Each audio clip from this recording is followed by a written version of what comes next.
I don't know about you, Mama, but it has been a crazy and very hard week this week.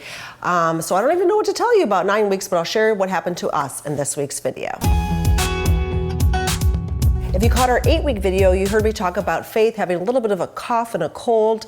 Well, unfortunately, that really bloomed, and she ended up having something called RSV, which is actually a very serious respiratory virus, particularly in young babies.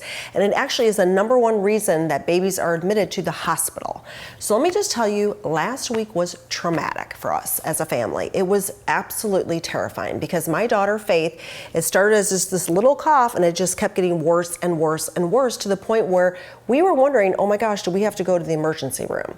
Well, thankfully, I worked very closely with her pediatrician and we got her through it without having to go to the hospital or anything like that. And we actually got her through it pretty quickly. She had about 2 days that were really acute, and then the rest of the time she was, getting better. So I want to share with you some of the things that we did just in case your child ever gets a cold. We did tons of steam. Okay, the thing about newborns and little babies and even young children is that they're not good at getting rid of phlegm and mucus from their chest. It takes lots of muscle strength and ability to get that stuff out. So we use the power of steam to help loosen up some of that congestion in Faith. So 6 times a day, believe it or not, we would create this little womb-like experience in one of our small bathrooms, run the hot shower and get the whole room filled with steam. And then we got her little baby bath and made a warm bath using thyme. So thyme is actually really good at breaking up congestion as well. So we just got a little tea ball, filled it up with an organic herb of thyme, and we would let it soak and marinate in that bath water and then put her in there and just keep her warm and let that thyme and the steam do its work. We also did something where we would break up the congestion in her back by just kind of hitting her back basically, and our doctor showed us a way to cup our hands so that it wouldn't hurt the baby, but it also would use enough force to help loosen up that mucus. We did different oil rubs. I used garlic oil on her feet.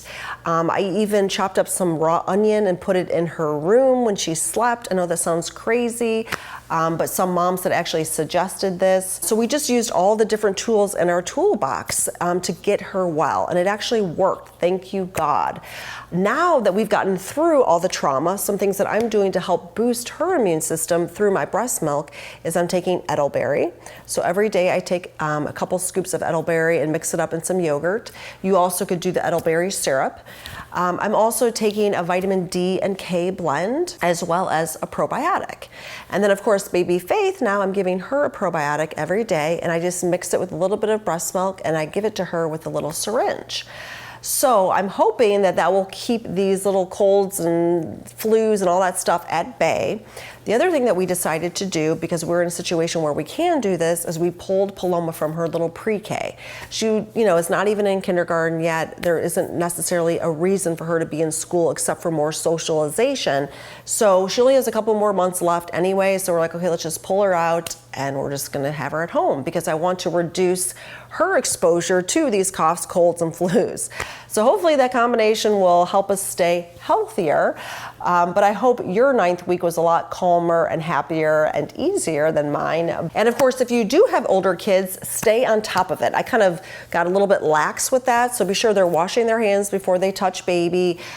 Be sure they're not putting their fingers or hands in the baby's mouth.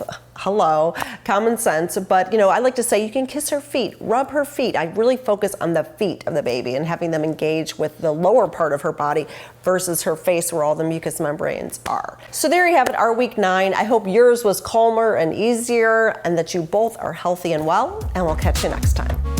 Hi, I'm Genevieve Howland, AKA Mama Natural, and this is my 3rd baby, Faith. Together, we'll be taking you through baby's first year.